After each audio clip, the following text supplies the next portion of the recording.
Hello दोस्तों, कैसे हैं आप लोग। उम्मीद करता हूँ बहुत अच्छे होंगे। Welcome to learner IAS. मैं डॉक्टर सुब्रत कुमार बारिक आपको एक और सेशन में स्वागत करता हूँ। तो उम्मीद करता हूँ आपको सेशंस अच्छे लग रहे होंगे जो भी देख रहे हैं। देखिए, हिस्ट्री में इम्पोर्टेंट है कि हम बार बार उसको पढ़ें, वरना याद नहीं रहता। ठीक है, तुगलक डायनेस्टी हमने देख लिया था। ठीक है, एक बहुत इम्पोर्टेंट उसमें वो टॉपिक है, हमने कवर किया। अभी जो है छोटे छोटे हैं, सैयद हैं, ठीक है, लोधीज हैं, छोटे छोटे डायनेस्टीज हैं जो कि मैंने सारे एक ही में कवर कर दिया अप टू मुगल्स। ठीक है। सो फ्रेंड्स, इसमें ऐसा है कि आजकल ऑनलाइन बहुत सारे क्लासेस हो रही है, बहुत सारे मटेरियल्स हैं। उसमें हम एक छोटी सी कोशिश मैं कर रहा हूँ कि आपको प्रॉपर रिवीजन मिलता रहे। आपको इस वीडियो को अगर आप 2-3 बार देख लेते हैं तो आपको एक ठीक ठाक याद रखने के लिए एक कंटेंट मिल जाता है। ये सफिशिएंट है ऐसा मैं नहीं कह रहा हूँ कि सिर्फ इसी को देखने से आपका हो जाए। अगर कोई फ्रेशर है, इसी से आइडिया लगा सकता है कि क्या क्या चीजें इंपॉर्टेंट है, फिर उसके बाद डिटेल में वो पढ़ सकता है। ठीक है। सो एंशियंट हिस्ट्री हमने कवर कर ली थी, अभी मिडिएवल कर रहे हैं। तो हमने तुगलक डायनेस्टी तक देख लिया। अभी हम लोग आज के टॉपिक में कवर करेंगे Syed dynasty, Lodhi, India under सल्तनत, दिल्ली सल्तनत। ठीक है, दिल्ली सल्तनत का एक ओवरव्यू लेंगे, फिर क्यों डिक्लाइन हुआ उसके बारे में हम लोग देखेंगे। तो चलिए, सबसे पहले हम लोग सैयद डायनेस्टी की बात करते हैं। तो सैयद डायनेस्टी जो है 1414 से 1450 तक एडी तक ये रहा। ठीक है। तो ये इंडिया छोड़ने से पहले, before they depart from India, तो इंडिया छोड़ने से पहले इन्होंने तैमूर को, ठीक है, तैमूर अपॉइंटेड खिर्ज खान आज गवर्नर ऑफ मुल्तान। ठीक है। तो जब ये छोड़े, तैमूर जब तैमूर ने हराया ना उस समय तुगलक को, फिर जब इन्होंने छोड़ा तो इन्होंने खिर्ज खान को जो है यहाँ पर गवर्नर बना के चले गए। ठीक है। मुल्तान जो आज के पाकिस्तान में है, उस समय इंडिया ही था पूरा। ठीक है। तो इन्होंने दिल्ली कैप्चर किया और इन्होंने सैयद डायनेस्टी 1414 में शुरू किया। ठीक है। तो इनकी डेथ जब हुई खिर्ज खान की 1421 में, इन्हों मुबारक शाह इनको सक्सीड करते हैं, इनको उत्तराधिकारी बनते हैं। 1421 से 1433 तक ये राज करते हैं। ठीक है। मोहम्मद शाह फिर आ जाते हैं इनके बाद, जो कि 1434 से 1443 तक रूल करते हैं। ठीक है। फिर नेक्स्ट रूलर इनके जो बने अलाउद्दीन आलम शाह बने। तो ये सबसे वीकेस्ट माने जाते हैं सैयद डायनेस्टी के, जो कि 1445 से 1451 तक अपने राज करते हैं। फिर ये अपना जो है जो ताज है हैंड ओवर कर देते हैं to Bahlul Lodi and retired from Badaun. ठीक है। तो ये रिटायर्ड होते हैं, फिर इन्होंने अपना जो राज है वो दे देते हैं बहादुर लोडी को। ठीक है। फिर यहां से शुरू होता है लोडी डायनेस्टी। 1451 से लेकर 1526 तक ये रहते हैं। लोडी डायनेस्टी बेसिकली क्या है, लोडी जो है वो अफगानिस्तान से आए हुए थे। यहाँ पे अगर आप देखें, ये पूरा लोडी डायनेस्टी है। ठीक है। तो ये लोडी डायनेस्टी बेसिकली यहाँ से अफगानिस्तान आए हुए लोग यहाँ पे राज कर रहे थे। तो बेसिकली दे हैव रूट इन अफगानिस्तान। ठीक है। It was the fifth final dynasty of Delhi सल्तनत। तो ये पांचवा डायनेस्टी है जो रूल कर रहा था, आपने देखा ही होगा पहले से। ठीक है। बहलुल लोडी, बहलुल खान लोडी, फिर सिकंदर लोडी सक्सीडेड है। ठीक है। बहलुल को जो है आलम शाह ने दिया सैयद डायनेस्टी का कि आप राज करिए, हैंड ओवर किया। फिर इनको सक्सीड करते हैं सिकंदर खान लोडी। अब हम सिकंदर लोडी जो एक फेमस हुए 1479 से 1517 तक, मतलब 1489 से 1517 तक। तो ये कंटेम्प्रेरी थे किसके किसके टाइम पे थे, इन्हीं के टाइम पे जब सिकंदर लोडी राज कर रहे थे। उसी समय मोहम्मद बगरा गुजरात के और राणा सांगा ऑफ मेवाड़, ये उसी टाइम के कंटेम्प्रेरीज हैं। ठीक है। ही फाउंडेड, इन्होंने आगरा का स्थापित किया। ही फाउंडेड द सिटी आगरा और ट्रांसफर किया दिल्ली से आगरा अपने कैपिटल को, ठीक है। इन्होंने octroi duty on grain establish new measurement of yard called Gaz-e Sikandari. तो इन्होंने क्या किया, जो ग्रेन पे ड्यूटी लगती थी, मतलब कर लगता था, उसको इन्होंने हटा दिया और उन्होंने मेजरमेंट का एक नया तरीका निकाला। पहले मेजरमेंट जो होता था उसको बदल के इनको यार्ड कर दिया, जिसको कहा गया गज ए सिकंदरी, गज, एक गज, दो गज, ठीक है। तो इन्होंने यहाँ पे इंट्रोड्यूस किया। सिकंदर एक ऑर्थोडॉक्स आदमी था, ठीक है। तो इन्होंने क्या किया, जजिया ऑन हिंदू फिर से शुरू कर दिया, जो बीच में कुछ समय के लिए हटा दिया गया था, इन्होंने फिर से वो शुरू कर दिया, ठीक है। ऑर्थोडॉक्स का मतलब क्या है, जो अपने रिलीजन को सबसे बड़ा माने। तो जो भी हो, जो कोई भी रिलीजन मानता हो, हिंदू, मुस्लिम, सिख, ईसाई, जो भी मानता है, तो वो अपने को ही सबसे बड़ा माने, इसको ऑर्थोडॉक्स कहा जाता है, ठीक है। तो ये थोड़े सहाराना किस्म के आदमी हुआ करते थे। तो इन्होंने गुलरुख नाम का एक लिखा, एक लेख लिखा, गुलरुख, इसमें पोइट्री हुआ करती थी, ठीक है। तो सिकंदर लोडी को सक्सीड करते उनके बेटे इब्राहिम लोडी, ये भी काफी फेमस थे, इतने वीक नहीं थे। तो इन्होंने क्या किया, लोडी ये लास्ट लोडी सल्तनत के राजा बने, ठीक है, इब्राहिम लोडी, जिन जिन जो कि हार गए थे 1526 में, जो बैटल ऑफ पानीपत हुआ, इसको याद रखिएगा, वनडे एग्जाम में पूछता है। 1526 में हुआ था बैटल ऑफ पानीपत, ये इंपॉर्टेंट है, पानीपत बैटल में ये हार गए थे, ठीक है। तो यहां से लोडी डायनेस्टी खत्म हो जाता है, यहां से शुरू होता है मुगल एम्पायर, ठीक है। अब इसके बाद हम लोग देखेंगे मुगल एम्पायर के बारे में, कैसे हुआ, क्या हुआ, वो अलग टॉपिक एक शुरू करेंगे, ठीक है, मुगल एम्पायर के बारे में। अब इंडिया अंडर दिल्ली सल्तनत, दिल्ली सल्तनत में कहने का मतलब है इसमें सारे आ जाते हैं, ठीक है। तो उनके अंडर इंडिया कैसा था, उस समय क्या हुआ, कई सारे नए टर्म्स हमें मिले, जिसमें एक आ जाता है जिम्मी जुवाविद जहांदरी। इसका मतलब क्या है, जिम्मी का मतलब होता है जो कि मुस्लिम रूल के अंडर प्रोटेक्टेड थे, द ऑलर जिम्मीज, ठीक है। और जवाविद का मतलब ये होता है sultan own regulation to supplement Muslim law, ठीक है। तो सुल्तान जो थे वो अपने खुद से ऐसे लॉ बना देते थे जो मुस्लिम लॉ को सपोर्ट करता हुआ हो। जहांदरी का मतलब होता है सेक्युलर कंसिडरेशन, ठीक है। उस समय कई सारे बुक अंडर दिल्ली सल्तनत, कई सारे लिटरेचर में काम हुआ, जिसमें कुछ फेमस हुए आमिर खुसरो के तुगलकनामा, तारीख अलाई, ठीक है, और अजीका, ठीक है। उसी समय जयदेव ने गीत गोविंद लिखा, ठीक है। तो उसी समय हमीर राव के सरंगधार बने, ठीक है। फतवा ई जहांदरी बरानी ने लिखा, पद्मावत, ठीक है, मलिक मोहम्मद जैस ने लिखा। तो इस तरह से काफी डेवलपमेंट उस समय हुआ। अगर एडमिनिस्ट्रेशन की बात करें, उस समय क्या था, दिल्ली सल्तनत काफी पावरफुल और हाईली सेंट्रलाइज स्टेट हुआ करता था, ठीक है। तो ये मदुरई तक फैला हुआ है, ऑलमोस्ट सारे इंडिया में ही दिल्ली सल्तनत उस समय हुआ करता था, ठीक है। छोटे छोटे अलग अलग जगहों को अगर पूरा हम लोग मिला लें तो पूरा दिल्ली सल्तनत बनाए, ये काफी बड़ा हुआ करता था, और centralised power, highly centralised power हुआ करता था। सुल्तान सबसे बड़ा, सबसे ऊपर माना जाता था, ठीक है। सो कई सारी चीजें उसमें देखने को हमें मिलता है। They included name of caliph in the khutba, prayer inscription in the coins, ये सब चीजें हमें देखने को मिलता है। Office of sultan was the most important supreme political, military and legal authority. जो सुल्तान हुआ करता था उसी के पास सारे पावर हुआ करते थे, बाकी लोगों के पास इतनी खास पावर होता नहीं था, ठीक है। सब कुछ सेंट्रलाइज्ड हुआ करता था।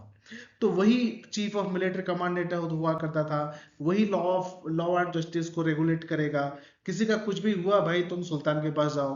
कहीं आक्रमण करना है फोर्स में, मिलिट्री स्टैंडिंग रखनी है, नहीं रखनी है, अपॉइंट करना है, हटाना है, उसी के सुल्तान के द्वारा ही हुआ करता था, ठीक है। तो उस समय कोई नो क्लियर, उस समय कोई लॉ नहीं होता था कि ये सक्सेशन करेगा वो। एक्चुअली क्या होता था ना, उस समय एक तो राजा का बेटा राजा बनता था, अगर वो इनकम्पिटेंट, इनकेपेबल हो तो उन्हीं के वंश में से किसी को बनाया जाता था। और दूसरा था, हो सकता है उसको कोई मार दे और दूसरा बन जाए, ठीक है। कोई ऐसा लॉ नहीं था कि इसी जरिए, इसी प्रोसेस में हम लोग सुल्तान चुनेंगे, ऐसा कुछ नहीं था। Naib, the most powerful practical, enjoyed the power of Sultan, exercised general control over all the departments. नायब हुआ करता था, सुल्तान की तरह सारे पावर सब कुछ इसी के हाथ में हुआ करता था। उसके नीचे वजीर हुआ करता था। मिलिट्री में उसके जो दीवान अरीज हुआ करते थे, मिलिट्री के हेड हुआ करते थे। ये सेंट्रल गवर्नमेंट की बात किया जाता है। सेंट्रल गवर्नमेंट ने क्या किया था, देखिए कई सारे इसने स्टेजेस बनाए थे, एक एक डिपार्टमेंट में एक एक हेड बना दिया, ठीक है। जैसे नायब बनाया, नायब सुल्तान की हर पावर को एक्सरसाइज कर सकता था। फिर वजीर बना, जो कि दीवानी वजारत उसको कहा जाता था, जो कि मंत्री हुआ करता था। राजा के बाद मंत्री की पावरफुल होता है। फिर मिलिट्री का हेड पावरफुल होता है, जिसको दीवान अरीज कहा जाता था, ठीक है। तो हेडेड बाय अरीजे मुमालिक, रिस्पॉन्सिबिलिटी और रिक्रूट सोल्जर एडमिनिस्ट्रेशन, सब कुछ मिलिट्री रिलेटेड सारे, चीफ ऑफ मिलिट्री उसको, या फिर आप सेनापति कह देते हैं, ठीक है। दीवानी रसालत होता था, जो कि रिलीजियस अफेयर को देखता था, क्योंकि कई सुल्तान ऐसे हुए जजिया लगा देते थे, रिलीजियस कर लगा देते थे, ठीक है। सो इस तरह से काफी चीजें हुआ। Head of the judicial department को चीफ काजी कहा जाता था। मुस्लिम पर्सनल लॉ और sharia was followed by civil matters, ठीक है। तो इस तरह से इनके सेंट्रल गवर्नमेंट गवर्न हुआ करते थे। एक बार इसको जरूर से आप पढ़ लीजिए, एक नहीं कई बार पढ़ लीजिए, एक मोटा मोटी आपको अंदाजा लग जाएगा, क्योंकि ये रैपिड रिवीजन है, बहुत ज्यादा डेप्थ में मैं नहीं जा रहा हूं, ठीक है। लोकल एडमिनिस्ट्रेशन की बात करते हैं, प्रोविंसेस वर कॉल्ड इकदा, दो प्रोविंसेस थे उसको इकदा कहा जाता था, ठीक है। दो जिसका कंट्रोल मुफ्तीज और वालिस के अंडर हुआ करती थी। ड्यूटी जो मेंटेन हुआ करता था, their duty was to maintain law and order and collect the revenue. ये जो मुफ्तीज और वालिश हुआ करते थे ना, इनका काम ये था, क्या था, इनका काम लॉ एंड ऑर्डर को मेंटेन करना था, कर अदा करना था, ठीक है। तो प्रोविंसेस को दो भाग में डिवाइड किया गया था, एक सिक्स और परगनाज, ठीक है। सिख जो था वो सिकदर के अंडर हुआ करता था, जो सिख को कंट्रोल करते थे, पूरे सिख को, उसको सिकदार कहा जाता था। परगना को कंट्रोल करने वाले को आमील कहा जाता था, ठीक है। इन्होंने प्रोविंसेस को, मतलब इकदास को दो भाग में डिवाइड कर रखा था। एक सिक्स कह दिया जाता था और एक परगना कह दिया जाता था। सिख को कंट्रोल करने वाले सिकदा कहे जाते थे, परगना को कंट्रोल करने वाले आमील कहा जाते थे, ठीक है। Village headman was known as the muqaddam और चौधरी, उसको अभी भी चौधरी वाला काम है, ठीक है। जो विलेज अकाउंट देखता था उसको पटवारी कहते थे, क्या कहते थे, पटवारी, ठीक है। अभी अगर इकोनॉमी की बात करें, उस समय land was classified into 3 categories. उस समय जो जमीन हुआ करता था उसको 3 कैटेगरी में बांट दिया जाता था। एक इकदा लैंड, जो land assign to official as iqta instead of payment for their service, और एक होता था इकदा मतलब जिसपे कर लगा हुआ है, ठीक है। फिर खालिसा लैंड होता था, जिसको खालिसा लैंड को डायरेक्ट सुल्तान कंट्रोल करते थे, रेवेन्यू कलेक्ट करते थे, जो मतलब सुल्तान कंट्रोल करते थे, मतलब क्या है, ये रॉयल लैंड है, ठीक है, राजा का जमीन है, उसमें जो बनेगा, खेती बनेगा, वो सब कुछ राजा का है, ठीक है। आपको पैसे दिए जाएंगे मेंटेन करने के लिए, सारी चीजों के लिए खर्चा दिया जाएगा, बट आप बस खेती करेंगे, ठीक है। उसके बाद इनाम लैंड हुआ करता था, जो कि रिलीजियस लीडर को, ब्राह्मण्स को, या फिर जो भी उस समय लीडर हुआ करते थे उनके नाम कर दिया जाता था, ठीक है। 3 तरह के लैंड उस समय हुआ करते थे। Peasantry paid 1/3 of the peasants, मतलब कौन है, गरीब लोग जो खेती बाड़ी करते थे, ये लोग 1/3 जो था प्रोड्यूस एज लैंड रेवेन्यू कर के तौर पे इनको राजा को देते थे, ठीक है। सराई और रेस्ट हाउस ऑन हाईवे बना हुआ था, कोई अगर ट्रैवलर जाए आए तो उस समय सराई हाउस मतलब रेस्ट पैराडाइज बनाए हुए थे। सेरिकल्चर इंट्रोड्यूस किया गया इसी समय, दिल्ली सल्तनत के समय, ठीक है। एक बड़े स्केल में सेरिकल्चर हुआ करता था। सेरिकल्चर उम्मीद करता हूँ समझ में आया होगा। अगर सेरिकल्चर किसी को समझ में नहीं आया तो कमेंट बॉक्स में कमेंट करिए, मैं सेरिकल्चर के बारे में बता दूंगा। Not only sericulture, PC culture, sericulture, ठीक है, हाइड्रोकल्चर, ठीक है। तो ये सब के पीसी कल्चर, इन सब के बारे में मैं एक वीडियो में बता दूंगा।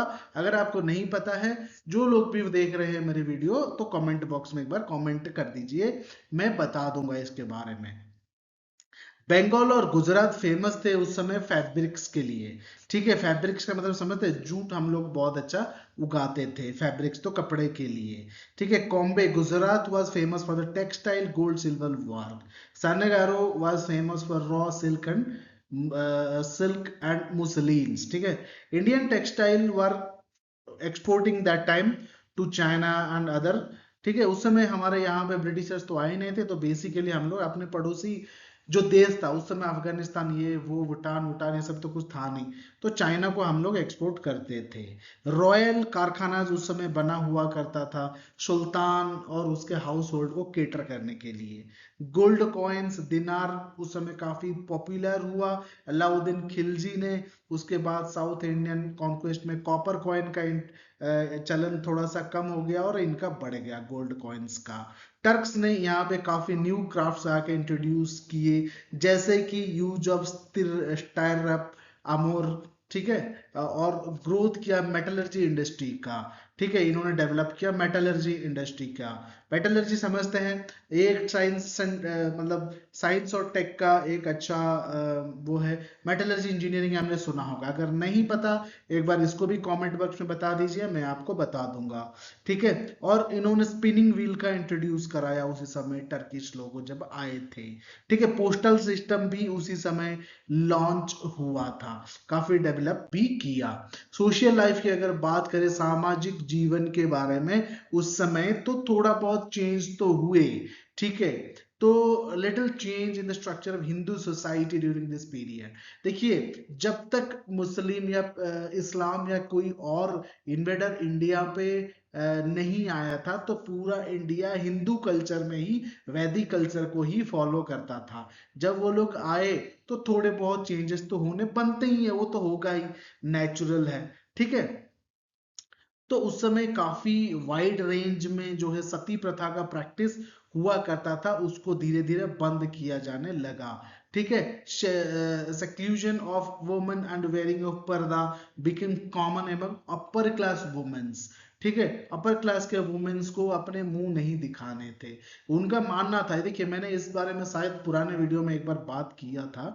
देखिए, ये जो पर्दा वाला सिस्टम है ना, बेसिकली ये मुस्लिम्स का कल्चर था ही नहीं। ठीक है, पहले क्या हुआ करता था, राजा राजोती मतलब जब राजा हुआ करते थे, तो उनके जो वुमेन्स हुआ करते थे वो अपने मुंह ढक के रखते थे। पर्दा तो पर्टिकुलर नहीं कहूंगा, एक टर्म में पर्दा ठीक है, बट वो ढक के रखते थे। हमारे यहाँ पे घूंघट वाला सिस्टम हुआ करता था ना, इतना लंबा ओढ़ के रखते थे, क्योंकि रॉयल फैमिली के जो वुमेन्स या बड़े लोगों के जो वुमेन्स हुआ करते थे, तो वो अपना शकल नहीं दिखाते थे, फेस नहीं दिखाते थे।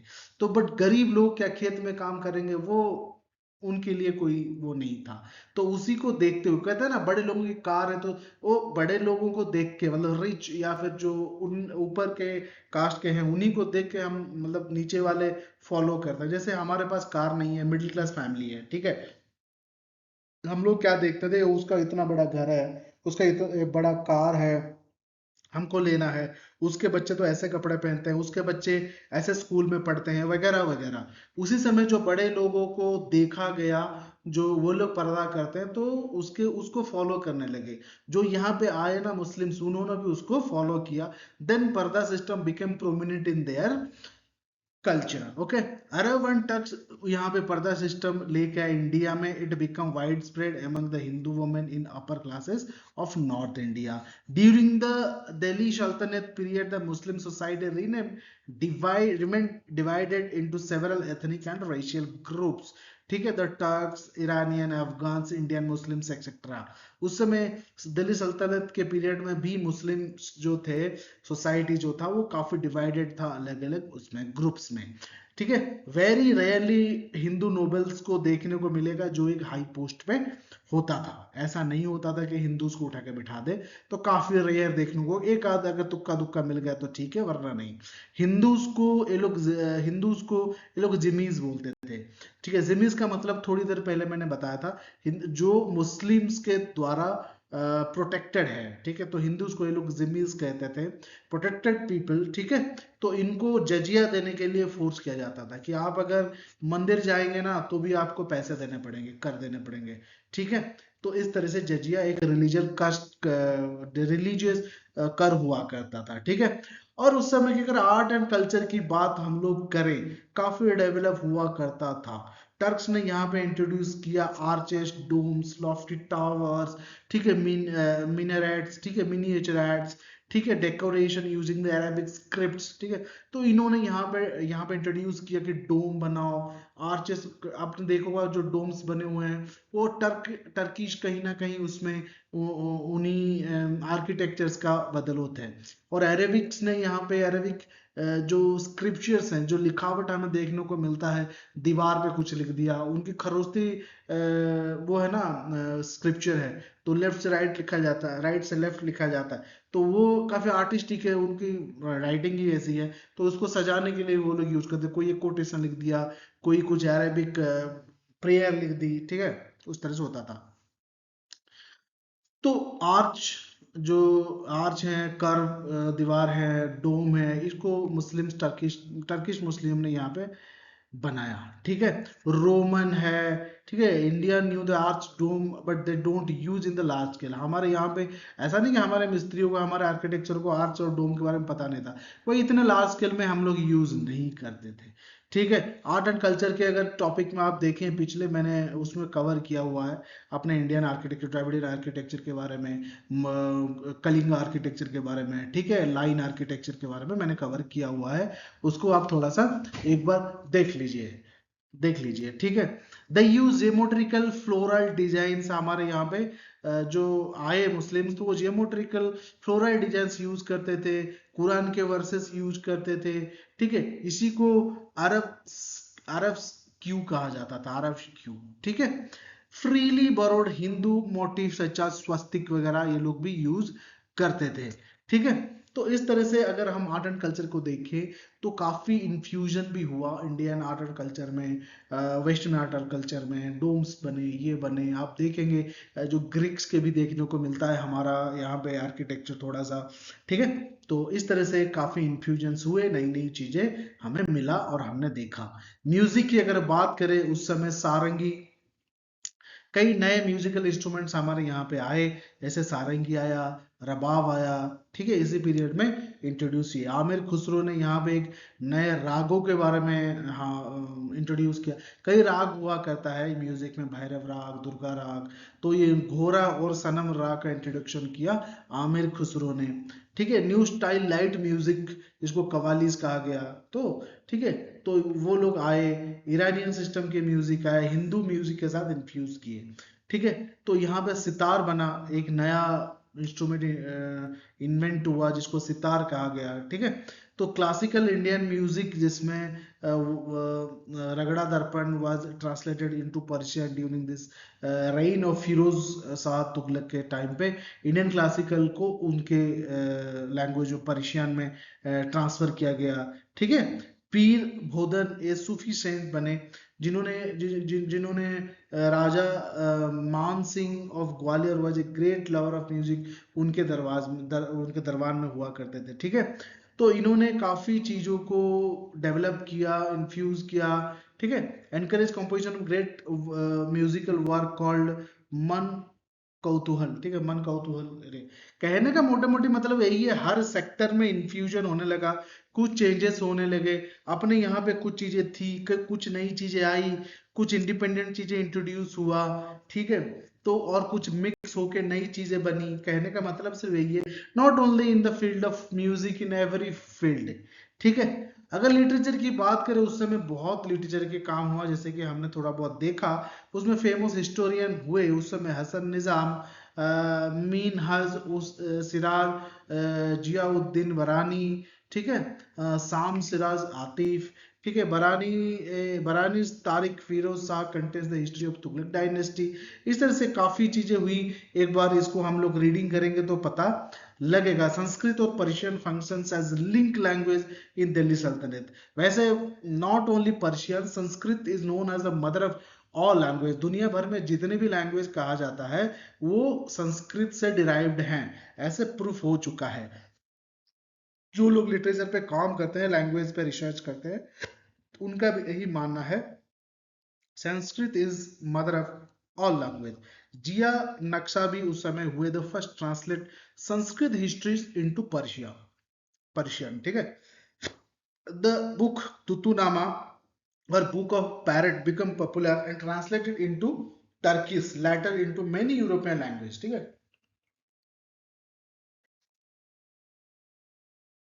संस्कृत में उस समय एक बुक हुआ करता था तुतुनामा, उसको कई सारे लैंग्वेज में ट्रांसलेट किया गया। एक फेमस बुक है राज तरंगिनी, जो कि Kalhana belong to the, Kalhana ने लिखा था, belong to the Zainul Abidin और रूलर ऑफ कश्मीर, ठीक है। उस समय उन्होंने ये लिखा क्या, राज तरंगिनी। और Sanskrit work of medicine translated into Persian, कई सारी चीजें हैं, ठीक है, जो कि हमारे रिसर्च में हुआ करता था। रीजनल लैंग्वेज भी काफी डेवलप किया उस समय, ठीक है। Maladhar Basu compiler of Shri Krishna Vijay was patronized by Bengali Sultanate. तो इस तरह से चांद बराड़ी was famous Hindi poet in this period. Bengali literature were also developed and Nusrat Shah patronized the translation of Mahabharat into Bengali, ठीक है। इस तरह से काफी लिटरेचर भी उस समय डेवलप हुआ। और डिक्लाइन क्यों किया, मेन क्वेश्चन आता है। जब सब कुछ अच्छा चल ही रहा था, सब कुछ बढ़िया है, सब कुछ डेवलप हो रहा है, तो डिक्लाइन क्यों हुआ। सबसे पहली बात थी फाइनेंशियल इंस्टेबिलिटी। तो वहां पर क्या होता था, जो एक ने एस्टेब्लिश किया कोई डायनेस्टी, या तो उसके बाद वाले जो सक्सेसर आते थे काफी अय्यास हुआ करते थे, वो सारे उड़ा देते थे, या बीच वाले सारा कुछ जंग में ही खत्म कर देते थे। तो फाइनेंशियल स्टेबिलिटी होता ही नहीं था, ठीक है।